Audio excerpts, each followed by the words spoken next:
ഇവിടെ ഇപ്പോൾ തന്നെ ഈ കെ സുധാകരൻ ബി ജെ പിയിലേക്ക് പോകാൻ എത്ര തവണ ശ്രമം നടത്തി? അതിനുവേണ്ടി ഇപ്പോൾ ഹിമന്ത ബിശ്വ ശർമ്മ ആസാം മുഖ്യമന്ത്രിയാണ്, പഴയ കോൺഗ്രസിൻ്റെ നേതാവായിരുന്നു. ആനന്ദ വിശ്വാസ് ശർമ്മ ഇപ്പോൾ വ്യക്തമാക്കിയിട്ടുള്ളത് ഈ കേരളത്തിൽ കോൺഗ്രസിനകത്ത് ഒരു പ്രത്യേകമായൊരു വിഭാഗം സുധാകരനും മറ്റും ചേർന്നുകൊണ്ട് രൂപീകരിച്ച് ബി ജെ പിയുമായി പോകാൻ ആഗ്രഹിക്കുന്നു. കേരളത്തിൽ 2026 തിരഞ്ഞെടുപ്പാകുമ്പോഴേക്കും അത്തരത്തിൽ ബി ജെ പി അനുകൂല വിഭാഗങ്ങൾ കോൺഗ്രസിനകത്തു നിന്നൊരു പാർട്ടി രൂപീകരിച്ച് പ്രവർത്തിക്കും എന്ന് ഈ ശർമ്മ തന്നെ അദ്ദേഹം വ്യക്തമാക്കി കഴിഞ്ഞിരിക്കുകയാണ്. ആ കാര്യത്തെ ഇവിടെ നിഷേധിക്കാൻ അവർക്ക് സാധിക്കുന്നതല്ല. അത് ബി ജെ പി നേതാക്കൾ തന്നെ ഇപ്പോൾ വ്യക്തമാക്കി കഴിഞ്ഞിട്ടുണ്ട്. സുധാകരൻ ബി ജെ പിയിലേക്ക് പോകാൻ ഇവിടുന്ന് വണ്ടി കയറി ചെന്നൈയിലെത്തിയതാണ്. ആ ചെന്നൈയിലെത്തിയപ്പോഴാണ് ചില കോൺഗ്രസ് നേതാക്കൾ ഇത് മണത്തറിഞ്ഞ് അവിടെയുള്ള ചില കോൺഗ്രസുമായി ബന്ധമുള്ളവരെ ഇടപെടുവിച്ച് നേരെ തിരിച്ചയച്ചത്. സുധാകരൻ തന്നെ പറഞ്ഞ കാര്യം, ബി ജെ പിയുടെ നേതാക്കളെ കാണാൻ, അമിത്ഷായെ കാണാൻ ബി ജെ പിയുടെ നേതാക്കൾ സുധാകരനോട് ആവശ്യപ്പെട്ടു. സുധാകരനുമായി ചർച്ച ചെയ്തു. അങ്ങനെ സുധാകരനുമായി ആലോചിച്ചുകൊണ്ട് അമിത്ഷായെ കണ്ട് ഈ ബി ജെ പിയിലേക്ക് പോകുന്ന കാര്യങ്ങൾ അനിൽ ആൻ്റണി പോയതുപോലെ പോകുന്നതിന് വേണ്ടിയിട്ടുള്ള നടപടികൾ നടപടി സ്വീകരിച്ചു എന്നുള്ളതാണ്. ആ കാര്യം ചെന്നൈയിലെ ബി ജെ പി നേതാവായിട്ടുള്ള ആ രാജയാണ് എന്നെ ക്ഷണിച്ചത്. ആ രാജ ക്ഷണിച്ചത് കൊണ്ടാണ് ഞാൻ അങ്ങോട്ട് പോകാൻ തയ്യാറായത് എന്ന് തന്നെ സുധാകരൻ വ്യക്തമാക്കിയിട്ടുണ്ട് ബി ജെ പിയിലേക്ക് പോകാൻ.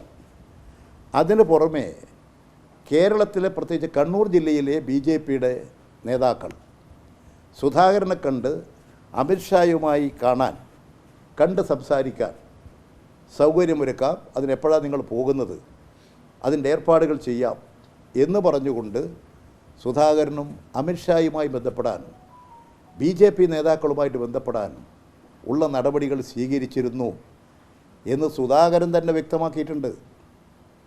സുധാകരൻ പറഞ്ഞ കാര്യങ്ങളാണിത്. അപ്പോൾ സുധാകരൻ ബി ജെ പിയിലേക്ക് പോകുന്നതിന് വേണ്ടി തയ്യാറെടുത്ത് കഴിഞ്ഞിരിക്കുകയാണ്. സുധാകരൻ ബി ജെ പി ആകുമെന്ന് അദ്ദേഹം തന്നെ വ്യക്തമാക്കിയിരിക്കുകയാണ്. ഞങ്ങൾ ഈ സുധാകരൻ്റെ നിലപാട് സംബന്ധിച്ച് നേരത്തെ പറഞ്ഞിട്ടുള്ളതാണ്. ഗൂണ്ടായിസവും അതുപോലെ തന്നെ ഈ തെരഞ്ഞെടുപ്പ് അലങ്കോലപ്പെടുത്തലും ഒക്കെ അവരുടെ ഒരു സ്ഥിരം പരിപാടിയായിരുന്നു.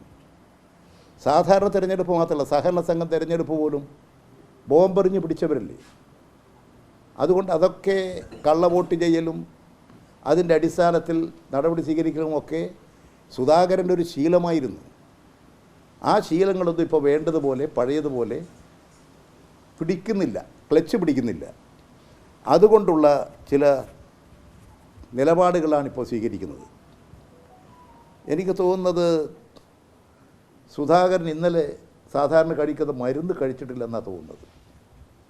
അതുകൊണ്ട് ഇന്ന് രാവിലെ അതിൻ്റെ ഒരു തകരാറ് പ്രകടിപ്പിച്ചുകൊണ്ട് ഞാനെന്തോ ബി ജെ പിയിലേക്ക് പോകാൻ പോകുന്നു എന്ന് പറഞ്ഞുകൊണ്ട് ഏതോ ഒരു ബി ജെ പിയുടെ വനിതാ നേതാവിൻ്റെ അസിസ്റ്റൻ്റായി, അവരുമായി അടുപ്പമുള്ള ഒരാളായി, കാരണം ബി ജെ പി RSS നേതാക്കളുമായിട്ട് സുധാകരൻ അടുപ്പമുണ്ടാകും, അതിൻ്റെ അടിസ്ഥാനത്തിൽ എനിക്കൊരു വിവരം കിട്ടിയിരിക്കുന്നു എന്ന് പറഞ്ഞുകൊണ്ട് ഒരു പ്രസ്താവന നടത്തി.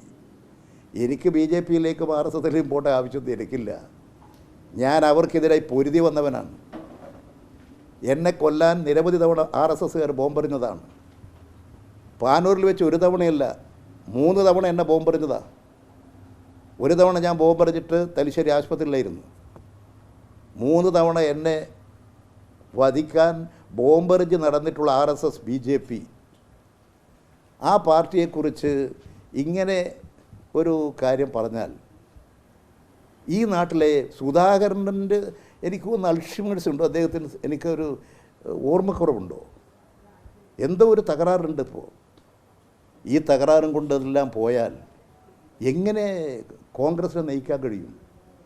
ഇങ്ങനെയുള്ള ആളുകൾക്ക് എങ്ങനെ ജനങ്ങൾക്ക് വോട്ട് ചെയ്യാൻ കഴിയും? അതുകൊണ്ട് ആദ്യം സാമാന്യഗതിയിൽ ഒരു നല്ല മനുഷ്യനാകാൻ നോക്ക്, ഒരു നല്ല രാഷ്ട്രീയ നേതാവാകാൻ കഴിയുമെന്ന് പരിശ്രമിക്കുക, മരുന്ന് കൃത്യമായി കഴിക്കുക, ഓർമ്മശക്തി തിരിച്ചു പിടിക്കൂ, സത്യങ്ങളിൽ ഊന്നി നിൽക്കൂ. എന്നിട്ട് പറഞ്ഞതെന്താ, ഞാൻ ദുബായിൽ പോയി ആരോ കാണാൻ. ഞാൻ ദുബായിൽ പോകാൻ വർഷങ്ങളായി. ഞാൻ മന്ത്രിയായിരുന്ന അവസരത്തിലാണ് ദുബായിൽ പോയത്. എന്ത് ദുബായിൽ പോകാൻ? എനിക്ക് നിങ്ങളുടെ മാധ്യമ സുഹൃത്തുക്കളോട് പറയാനുള്ളത്, നിലവാരം കുറഞ്ഞിട്ടുള്ള ചിലരുണ്ടാകും. ചിലപ്പോൾ ചില രാഷ്ട്രീയ പാർട്ടികളെ ഏതെങ്കിലും നേതൃത്വ രംഗത്തൊക്കെ പ്രത്യേക പരിഗണന വെച്ച് കടന്നു വന്നിട്ടുണ്ടാകും. അവരുടെ നിലവാരത്തിലേക്കൊന്നും ഞങ്ങളെ കണക്കാക്കരുത്. അവരുന്നയിക്കുന്ന ചോദ്യങ്ങൾക്കൊന്നും ദയവ് ചെയ്ത് ഞങ്ങളടുത്ത് വന്ന് ചോദിക്കരുത്. നിലവാരമില്ലാത്തവരായി കണ്ടുകൊണ്ടാണ് ഞങ്ങൾ സ്വീകരിക്കുന്നത്. രാഷ്ട്രീയം പറയട്ടെ, രാഷ്ട്രീയം സംസാരിക്കട്ടെ, രാഷ്ട്രീയ പ്രശ്നങ്ങൾ ചർച്ച ചെയ്യട്ടെ, കേരളത്തിൻ്റെ പ്രശ്നങ്ങൾ ചർച്ച ചെയ്യൂ. ഇന്ന് രാജ്യം അഭിമുഖീകരിക്കുന്ന ആപത്തിനെക്കുറിച്ച് എന്തെങ്കിലും പറയാനുണ്ടോ? BJP RSS സംഘപരിവാർ അഴിഞ്ഞാടുകയല്ലേ, നഗ്നമായിട്ട് തന്നെ അവരുടെ നിലപാട് പ്രഖ്യാപിക്കുകയില്ലേ, മുസ്ലിം വിരുദ്ധ നിലപാട്. എത്ര തെറ്റായിട്ടുള്ള കാര്യങ്ങളാണ് പ്രചരിപ്പിച്ചത്. നുഴഞ്ഞു കയറ്റക്കാർ താലി വിറ്റ് മറ്റേ മുസ്ലിമുകൾക്ക് കൊടുക്കും, എന്തൊക്കെയാണ് പറയുന്നത്. ഇതെല്ലാം നമ്മുടെ നാടിൻ്റെ മുമ്പിൽ ഒരു രാഷ്ട്രീയത്തിൽ പറയാൻ പറ്റുന്നത് യോജിച്ചതുമാണോ? രാഷ്ട്രീയത്തെ, അതിൻ്റെ മാന്യതയെ ഇത്തരത്തിലുള്ള ചിലരാൽ അങ്ങേയറ്റം മലീനസമാക്കുകയാണ്. അതുകൊണ്ട് ഇത്തരത്തിലുള്ളവരെ ജനങ്ങൾ തിരിച്ചറിയണം. ജനങ്ങൾ തീർച്ചയായും ഇതെല്ലാം നിരീക്ഷിക്കുന്ന ജനങ്ങൾ അത് മനസ്സിലാക്കി പ്രവർത്തിക്കും. അതിൻ്റെ രാഷ്ട്രീയ ബോധവും കഴിവും പ്രാപ്തിയുമൊക്കെ നേതാക്കൾക്കുണ്ട്. അതുകൊണ്ട് എന്നെക്കുറിച്ച് എന്തെങ്കിലും പറഞ്ഞാലൊന്നും ഈ നാട്ടിൽ ജനങ്ങൾ വിശ്വസിക്കില്ല.